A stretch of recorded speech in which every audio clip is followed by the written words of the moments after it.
Welcome back, Couchies, to the Real Couchwives podcast, where we overanalyze all things Bravo. This episode is going to be pretty crazy. We're going to be talking all about Raquel, of course, the woman of the moment, and we're actually going to be talking about what we think is the exact moment when she just goes fully into her villain era. Raquel, up until this moment, has really been kind of bordering on this villain title, doing some extremely questionable things with Schwartz, but still had some redeeming qualities that you're seeing from her going through this kind of journey of self-discovery and not knowing who she is. This episode really feels like where the turning point is for her, where there's no going back.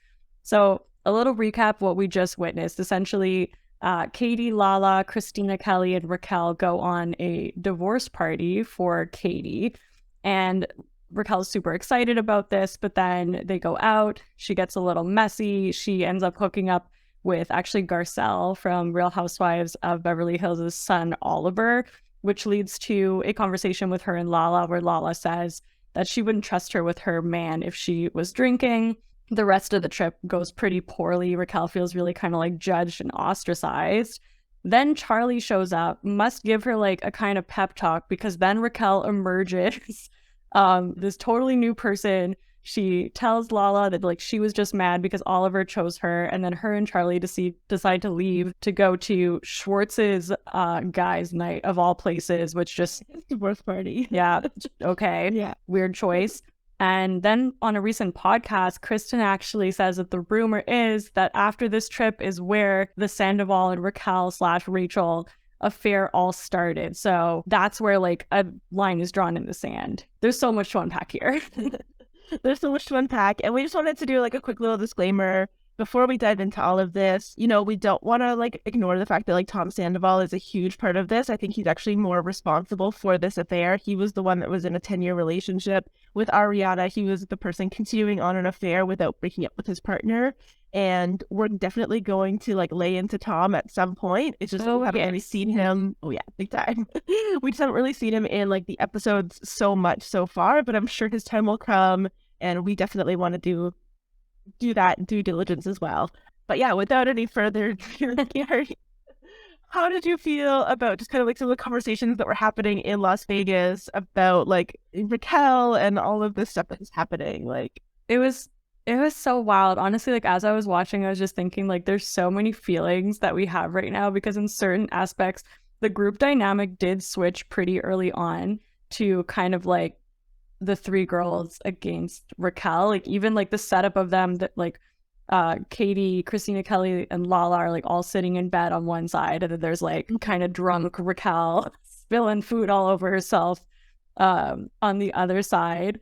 And had we not known all these things that had happened, there's a part of me that would have kind of been feeling bad for her in those moments. But then you have to kind of remember she just asked Schwartz to make out. So, Katie obviously has reasons to be upset with her. But you definitely did feel a little bit of her being ostracized kind of feeling. Yeah. So I don't know. It's weird, right? Yeah. And that I wish Ariana had never left the trip. I know that she was going through her own thing, but it would have gone so differently if Ariana or even Sheena had been there to just kind of have a little bit more of a balanced group, right? For sure.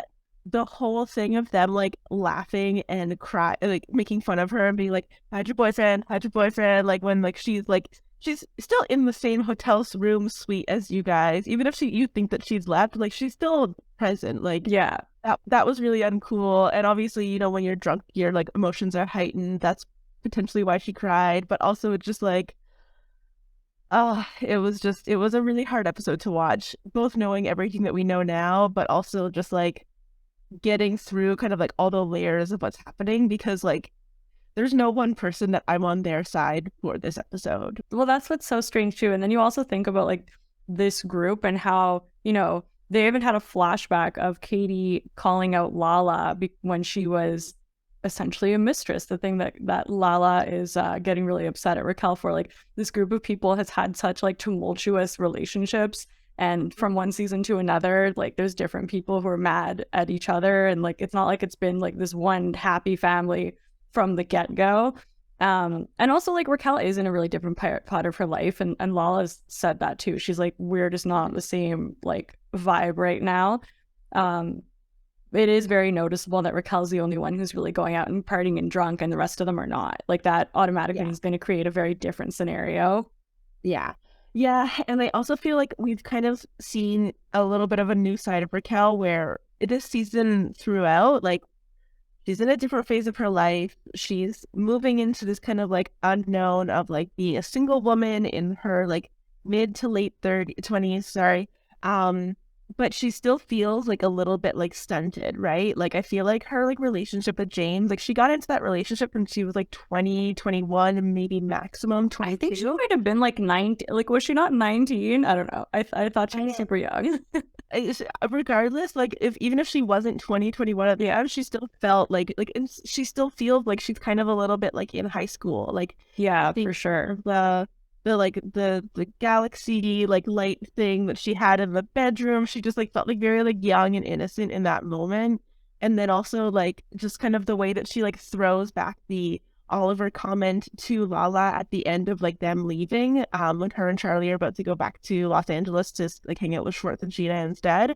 Like that felt like a very like high school comment. And like if you still think that like if that's still the mentality that you have, then like I think you're just in a very different place than like all these other like women who are now kind of like in their 30s or above, right? Like, oh yeah, 100%.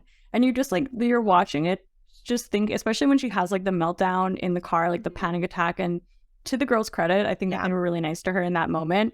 You're just like thinking to yourself, like, remember a few episodes ago, before we knew all of this stuff, we were like, oh wow, Raquel's like coming into her own, and like it's so relatable. Like she does say a lot of relatable things, and she's like, I don't know who I am, like I'm finding myself. And it's like, why couldn't you just have found yourself internally, like learn to be yourself? Like it's just so unfortunate that the things that she chose to do are just like this crazy like path of self-destruction and bad decision after bad decision that has now gotten her to this place, because we would have really been feeling like sorry for her. Even with the short stuff, like that was really uncool, but there was still like a little bit of it that was like, wow, she's just struggling.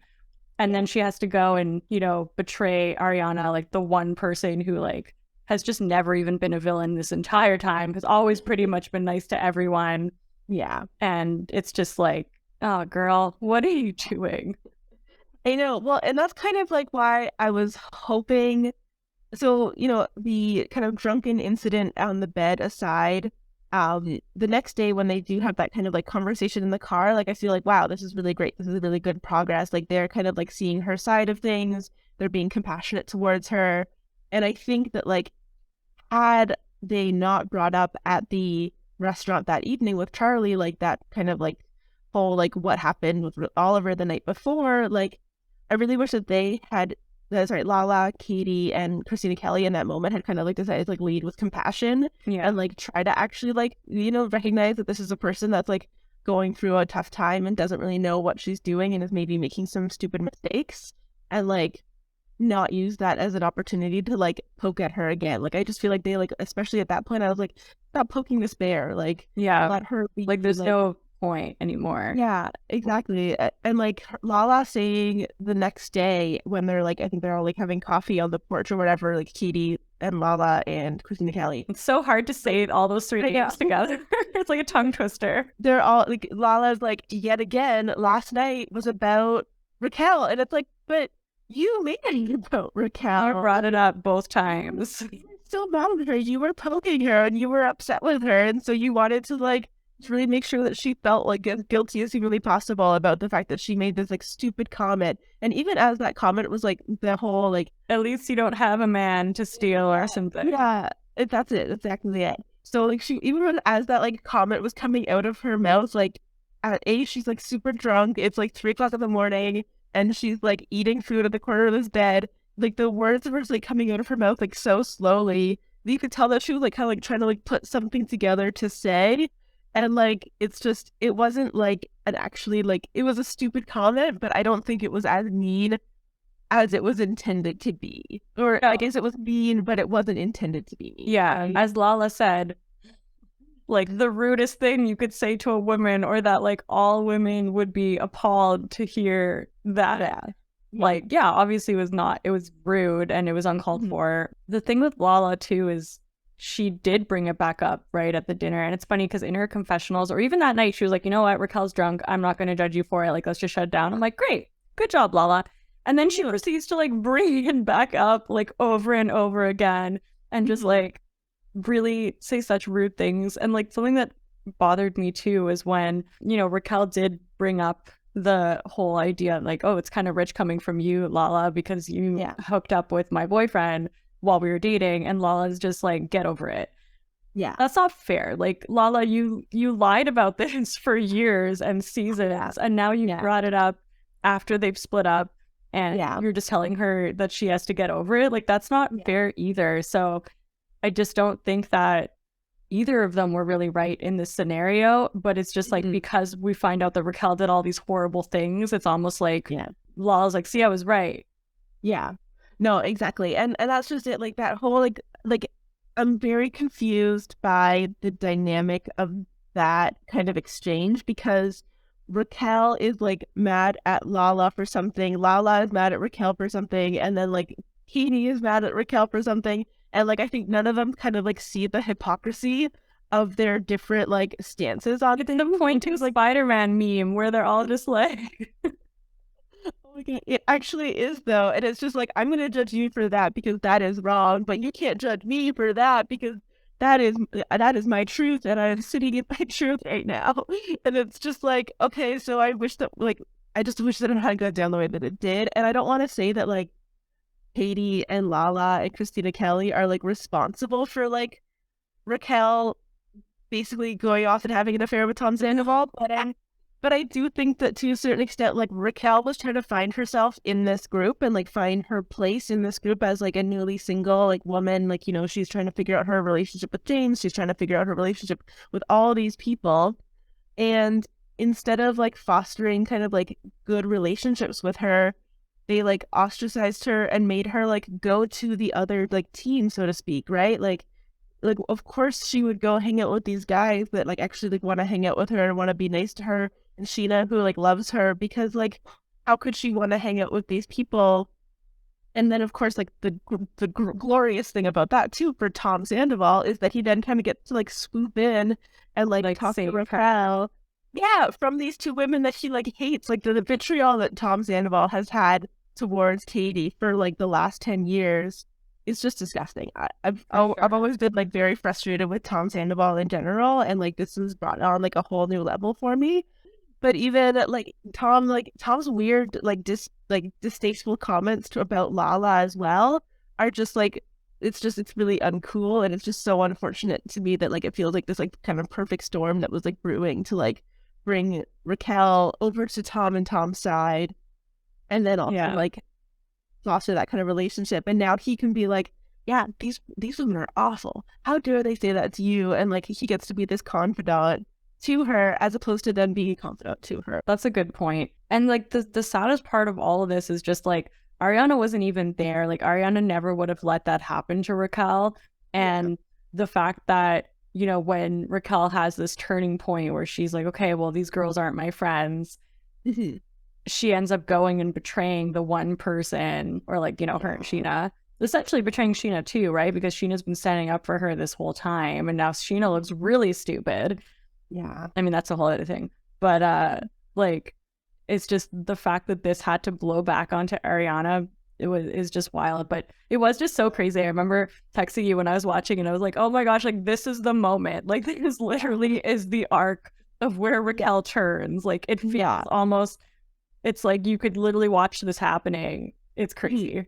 Yeah. No, it feels like her villain origin story. Like it really is. It's her villain origin story. The moment of time. Like if she was in a comic book or something, like this is when she would like turn over, like onto the dark side and be like, this is. And I think also like to a certain extent, like she's been testing the boundaries of like what's appropriate in relationships, like throughout this season, right? Like her kind of like starting to like prod like and be like even encouraged towards like hanging out with Schwartz and like not caring about the fact that like he had like a relationship with Katie for I don't know, 12 years, I think, that they were together. Like that's kind of like breaking down like this like barrier of like, well, it's not that big of a deal because like they're divorced and like he needs to get over it and Katie needs to get over it. And then like he's Yeah. like making out with like Oliver and it's like, okay, well, Lala needs to make over it. Like I feel like she's just taking like little baby steps towards Sandoval in all of this. And she's kind of like, well, it wasn't a big deal with Schwartz because he's divorced. It wasn't a big deal with Oliver because I didn't know that he was in a relationship. I thought he was separated. And then like fully into where like the like Tom Sandoval of it all. And she's like, well, you know, like Sandoval's really nice to me and like he cares about me. And so, you know, his relationship with Ariana is probably like done. Like that's probably what she's hearing. She's probably hearing about this like whole open relationship that we're going to see later in the season. Like the boundaries that are usually in place to like not do those kind of things are being broken down, I think, for her. And in some ways, she's being encouraged to even do it, right? Like by like Charlie and by Sheena to like, don't worry about those boundaries. Like, go for it. Like, it's fine. It's just so crazy that she just continued to be friends with Ariana the whole time. Like, I think that's the part that you just like really can't comprehend in any way, that she is continuing to go out with her and like sleep at their house. And like, how can you just, I don't even understand like the level that you must have to just like detach or like just, I that part is just, I will never understand. It is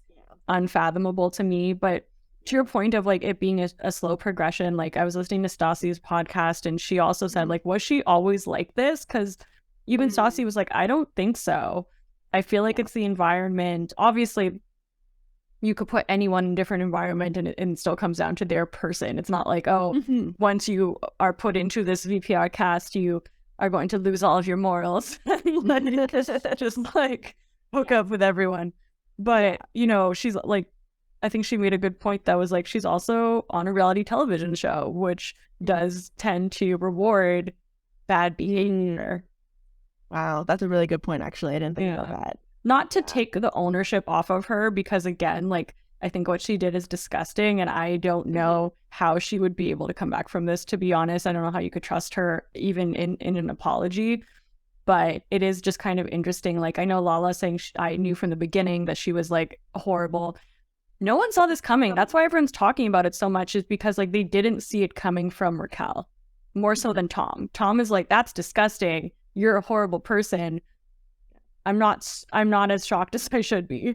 But Raquel is like, what the hell?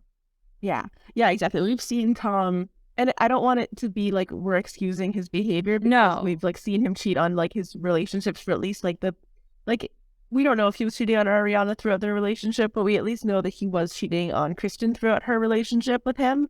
And we know that like the way that kind of like Ariana and Tom's relationship began was kind of like in like murky waters, whether it was an emotional affair or a literal affair with like physical, whatever. His role in this is like still very bad and still like very important to like recognize. Oh yeah. But yeah, like just because we're desensitized to it, I don't want to like say that. But at the same time, like, yeah, like we never saw this coming with Raquel. Like, no, for sure. And I think if anything, a lot of people with Tom are more just being like, see, like a lot of the main cast members or women are like kind of feeling like literally finally like you gaslit all the women so hard and put yourself up on this pedestal, so that I think for them to see it, they're more just being like, see, like also like we see this kind of almost like midlife crisis he's starting to go into, where like he's just so egotistical and like everything is so about him that like it's still so shocking that he did this. But I think the Raquel of it all was like almost make believe, like that seems so completely out of left field. Yeah, no, I know. Well, and part of me wonders too about like, because her relationship with James was so bad. Like that was her kind of like main like pivotal relationship in her like 20s, right? Like regardless of how young she was when she started, like we know that they broke up and she was like 26, I believe, maybe. Pretty sure she was 26, maybe 27. So like that was like a big chunk of like her formative like years as a 20-something, and for that to kind of have like been so awful, like he was very mean to her, like she was like verbally abusive. He also probably like a little bit like plays a role in kind of like who she is today, and like her having been like so probably mistreated by him for so long probably also kind of like really like broke down and like made her a little bit vulnerable to Tom Sandoval, right? Like she just needed like a nice person after her relationship with James, because I don't think he was a nice person. Like I think he's a great reality TV star. I don't think he's a good boyfriend. No, definitely. But neither is Sandoval. The whole time we've also just been like, this girl has no self-esteem. Like her self-esteem is so crushed at this point. It's just like so unfortunate that this is the way that she chose to get it. Yeah. It's just like, it's crazy. I still do have some questions though, because Kristen on the podcast actually said that the Coachella thing, like it was that she made out with Tom Sandoval at Coachella, but just made out, and then like the affair started after this trip. But that's just so confusing because she still asked Schwartz to make out before this trip, and I think the new narrative is that the Schwartz thing was just kind of to cover up the Sandoval part, but they weren't necessarily a thing yet. It's like this timeline is still all very disjointed. Also, the look on Sandoval's face when she showed up to that boys' night, I yelled. And I was like, I know they said they haven't gone back and re-edited things. I feel like that part was because they really lingered on his face and her face. Yeah. But like, you can't tell me that nothing was going on there with that freaking look on his face. I know. That's what's so weird about it. And I really hope we get a lot of like clarification at the reunion, because like all of these like internet sleuths are just like doing too much to like we're like finding so much information out from like the internet that like I think we need some like real concrete facts to come out at the reunion. But yeah, that's like just like smile or smirk or whatever exactly it was that he had on his face when she like shows up. You're just like, oh my God, how did we not see this? Like, nothing's happening. It's so sus. It definitely calls into question the timeline of everything. I definitely, like, I think that Kristen's right about the like Coachella like makeout, and maybe it had been kind of like one of those things where they were like, oh, whoops, this happened, like that was a mistake, like we won't do that again. But they just like continue to like hang out and like do other stuff, and it's just like, also, if this did start at that point, the fact that Ariana is home mourning the loss of her dog makes this so much worse. Like, there's just so many parts that just keep making this worse and worse and worse. I just like to be honest, like Tom shouldn't even have gone out in that night. He should have been with her. Like that in itself was not okay. It's just so many levels of not okay. I know. That was what really upset me too. And I think that you brought this up on like another podcast where after it was like her birthday or something, and she just wanted him to like stay home, and but I want to go out and like drive these really massive trucks through the desert. And she was just like, please, like I want you to stay home with me. And so like I wonder also for Ariana, like if she's also become desensitized to like him just not being there for her, right? Like just never choosing her. Actually, okay, so I've clearly been listening to all of the podcasts with the cast, trying to piece this together. But the most recent one, I think on Lala's podcast, she had Katie over, and Katie, they were saying that there's so many similarities between like Katie and Schwartz and Ariana and Sandoval, we keep saying Sandoval, of just like the boys just continuously not picking or like standing up for or really like giving their full attention and love to their partners. And Katie was just like, I didn't really want to say that at that point when like everything was kind of falling apart with her and Schwartz, that she saw similarities in Ariana, but like it's like the boys are just always going to pick themselves, like those two guys. Like that's why I'm so curious to see like how Schwartz handles this situation.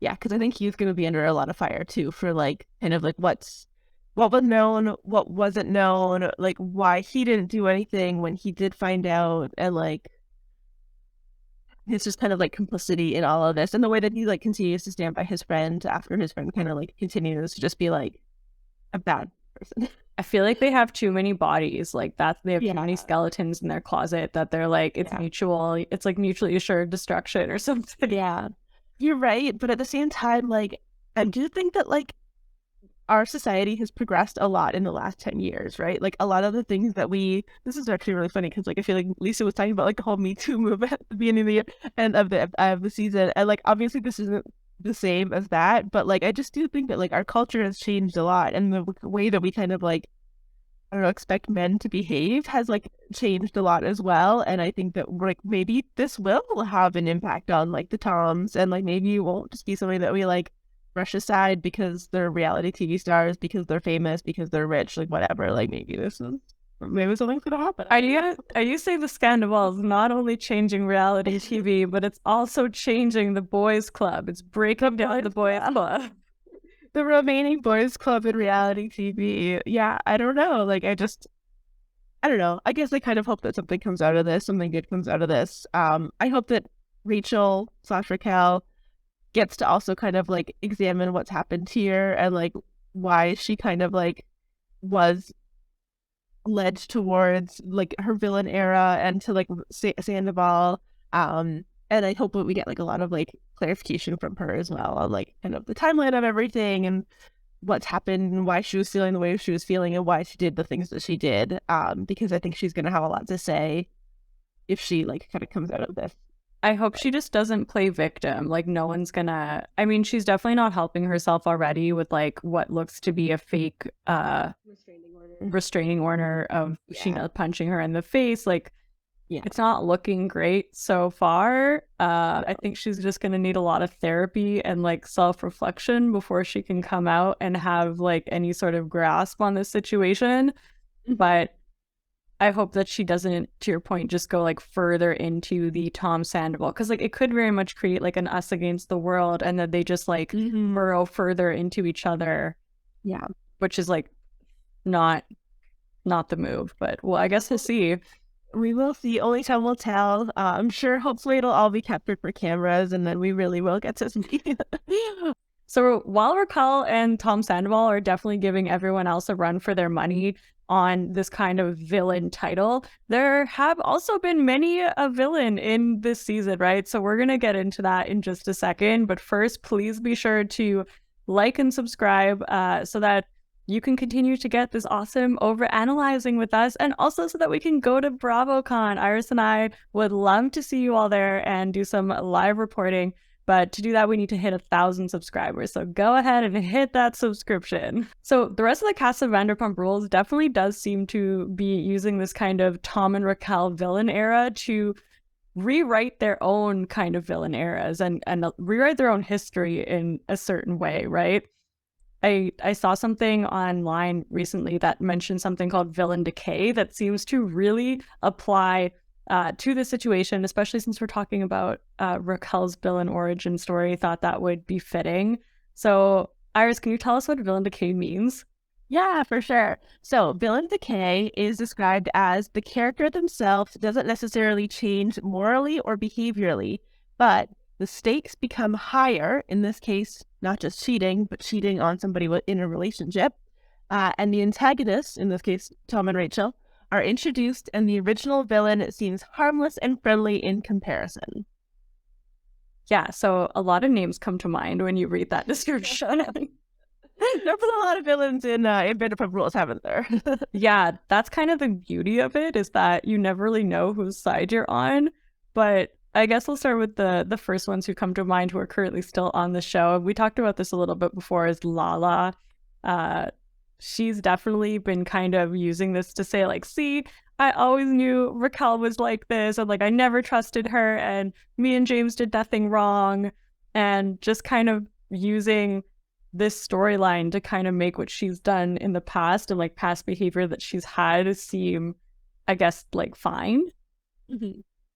Yeah, I think that that's what's interesting too about kind of like this most recent episode, because they are like, as I mentioned before, like they're going back and forth and they're all kind of like pointing at each other for being like hypocrites or whatever. And like Lala herself in this episode says, you know, the badge of mistress is something that I've had to wear for so many years because of like a decision that Randall made to basically like cheat on somebody else with me. And it's just funny that we're now kind of like seeing a similar situation happening with Raquel, Raquel's obviously been called out by Lala for being a mistress, and now Raquel is that mistress. And Lala has had a lot of compassion for herself for being labeled a mistress, but doesn't really seem to be like putting two and two together and like seeing how like Raquel is now being judged for being a mistress.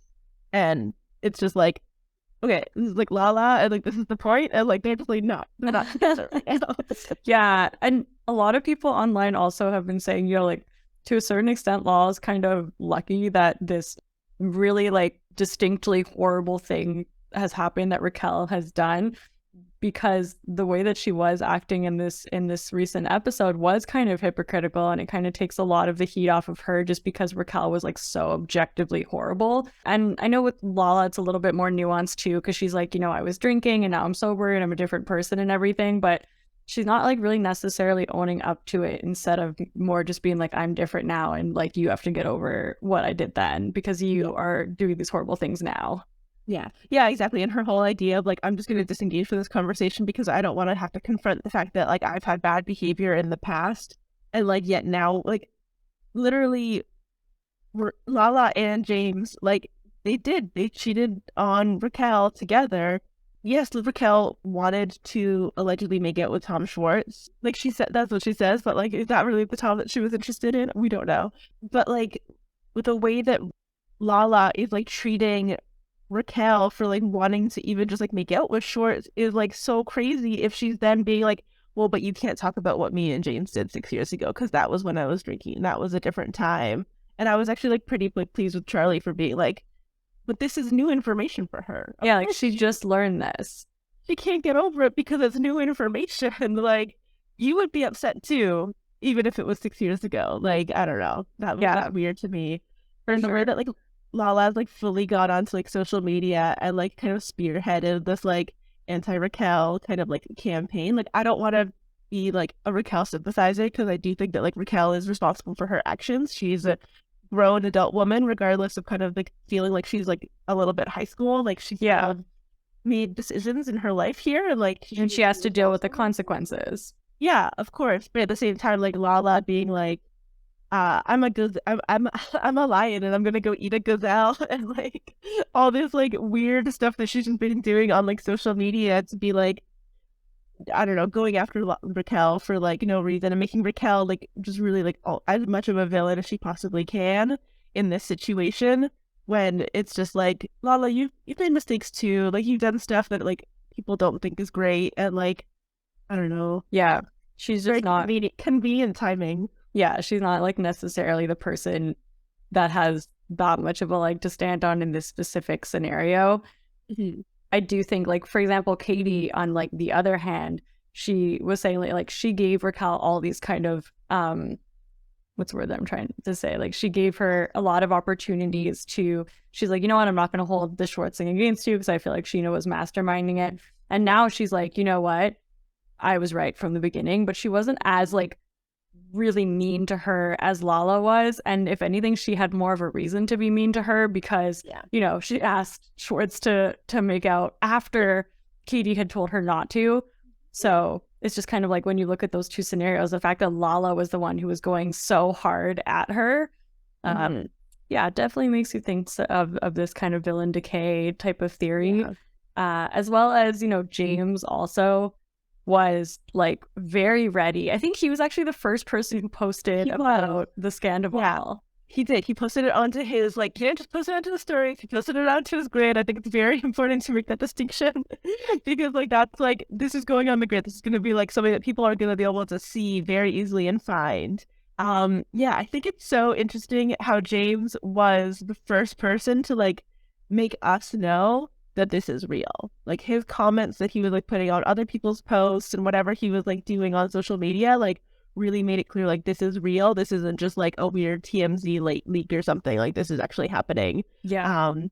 And it's just so convenient that James all of a sudden gets to be like this like hero of the season for going after Raquel all the time and being like, like totally rewriting his own history as well. Yeah, he's just been such a bad boyfriend.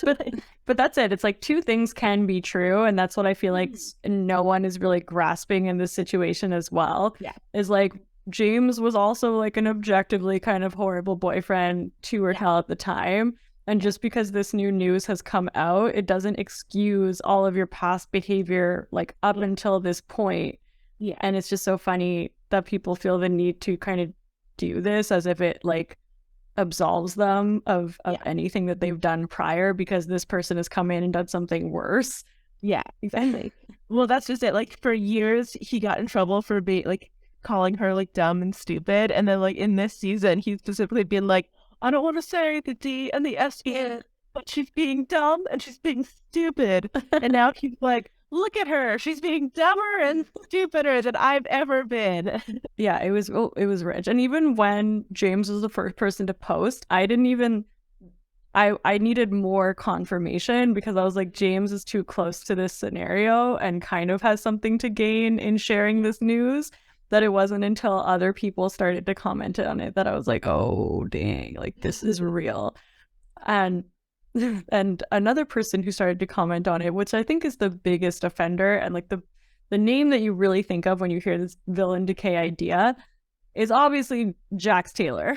Oh, yeah, big time. I feel like Jax thinks that he's gonna be sly and that we have very short memories and that we don't remember Jax being the villain of Vanderpump Rules like all of these years. Like he was happy to play that part because he was the villain. That was like 100% his goal. He wasn't happy to play it though, because then he would show up to the reunions and be like, I'm a work in progress. Like, you're a 40-year-old man, sir. I don't know. Like, I think that he was always like, I think he was always willing to like not look great. Like he was the one that it was like decided like, yes, I will admit that I have been cheating on Kristen. Like he like fully did that. He was just always like being such a douche. I mean, yeah, he was 100% the worst villain that this series has ever had. Yeah. And when this breaks, he starts tweeting like, I told you so, or just like, I really think in his head, he thinks that this has absolved him from everything that he's ever done on this season.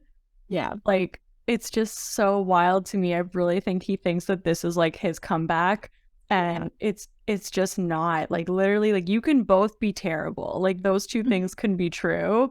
The funnier thing that it makes me think of too is that I feel like this had kind of been the same situation with Jax before. Like Jax was so horrible that the Toms really got to kind of fly under the radar a lot of the time. And like their bad behavior was not as like blatant. And now it's like, oh my god, is Sandoval the new Jax? Yeah, right? Has he like fully filled in Jax's shoes? I think that he has. This is pretty terrible. This is pretty terrible. This is really bad. Or my favorite is someone said like, Jax, like who do you think is the #1 guy in the group now? And he said Ariana. I know, I loved that. I know that was fun. I love that Jax is now team Ariana. I did love that, but also like Ariana, like Jax has also been super mean to Ariana, right? Like, didn't he kind of spearhead the like Ariana's boring? It's like she's literally said that she has depression. Like, yeah, exactly. Well, and when the whole thing was happening with Jax and Brittany's marriage and like them and this like pastor, yeah, I know. I almost don't want to talk about it. It was so bad. But the whole like the pastor and like whatever like the tweets or something that the pastor had like put out that were like very like anti-gay and like homophobic, and like Ariana and Tom were like the ones like going after him and being like, hey, like what, like are you gonna like answer to this? Like this is really bad. And he was just like so, he was always so inappropriate. He was so mad. He was so mad at them. He like didn't care. Like he didn't think that it was important. Like whatever. They did eventually like get Lance Bass to fill in instead, which was just like a weird way to be like, look, we're not gay. We have Lance Bass. Oh, sorry. Look, we're not homophobic. We have Lance Bass, like being the pastor or I guess whatever, like the marriage guy. Yeah. Officiant. That's at our wedding. And so like we're totally good. We're up with the LGBT, community. Well, that's the thing. And I feel like isn't that also when like Britney just went like full on psycho against them? Like that, like she had like been fine with all things Jax ever done, but like that for them to bring that to light was like the inappropriate in their minds. Yeah, totally. It's apparently, I don't know if this has been confirmed yet, but like Jax had said that him and Britney are going to be on Watch What Happens Live now. They are. It is confirmed. They're going to be on next week. Oh my God, he's going to soak up every last second of that, and it's going to be intolerable. So my theory on that is that next week, so it's going to air on March 22nd. I think we know that for the most part, they like pre-tape a little bit. And I think that the reunion is going to tape on March 23rd. And so that's probably why they're bringing them on, because they're like, well, we don't have anybody else to bring on from the show. So let's throw a bow into Jax and Britney. To be honest, I have zero interest in Yeah, I have zero interest in anything that Jax has to say. Like, I don't feel like they need to bring him back. Like, if anything, I just feel like he's going to sit there and try to rewrite his own history, as he's already been doing on Twitter. And he's going to try to be like, see, it was always Tom. Like, I got all of the slack for everything, but Tom. Yeah. Tom was always the villain. Miami Girl was real, guys. Oh, Miami Girl was 100% getting brought up. Oh my God. Yeah, I know, but I think that it's just because Jax and Britney are like, because like they might even be bringing in like Kristen for the reunion, right? So like they really don't have anybody else to kind of like fill that spot for a Wednesday night. Kristen makes more sense though, because she's so like, she has such a unique perspective in that she dated Tom, and also like she cheated on Tom in a similar fashion, albeit like in a, that Sandoval's taking that and it's so much worse, and Kristen's even said that. Yeah. But at least you can kind of more see why she's involved in that way, where like Jax is so random. It's just like, you don't have to bring him into this, and I don't really care what he's going to say. And Kristen's actually been shockingly kind of like showing that she's grown a lot in this, like when she's on her podcast tour, which is a whole other thing we could talk about. She has said that like what she did was really terrible, and like this isn't making it right, and they should have broken up, and all of that, and what Ariana's going through is so much worse. So it's I don't even know what to say anymore. I'm just like, this whole thing is so crazy. Well, and I think it's interesting that you bring up Kristen, because like this whole idea of like Villain Decay is that you're like, you are rewriting history by being like, look, that's a worse villain, so whatever I've done isn't that bad. But if Kristen really has like learned and grown from the experiences that she had, like granted, like, she was younger back then. She was still older than Raquel is at this. She was like in her 30s. Like she was still way too old to be pulling the stuff she was. Yeah, exactly. But if she's now kind of like been able to like look back and like reflect and like see like, okay, that I made some messed up decisions in my life, like, then that's kind of like great that she's actually been able to do that, as opposed to like a Lala and a James and a Jax who like we really haven't seen that like legitimate growth from yet. They're still just using this opportunity to be like, look at nothing that I've ever done is this bad. This is much, much worse. So I'm fine. I'm good. You guys can like me again. I'm no longer problematic.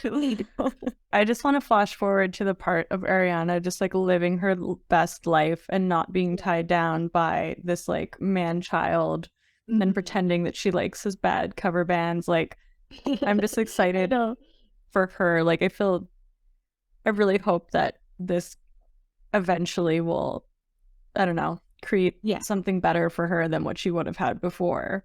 Yeah, me too. No, I do think this is going to be the year for Ariana. Like, I think this is going to be amazing for her. I think it's going to be like life-changing to get out of this relationship and like start a new chapter. I think she's like infinitely too good for Tom Sandoval. I think she always has been. Amen. Amen.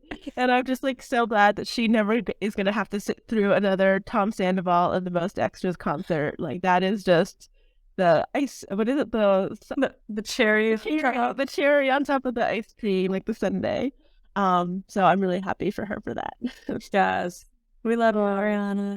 That's how we're gonna sign off all of our podcasts. Every Vanderpump Rules podcast, at least. Amazing.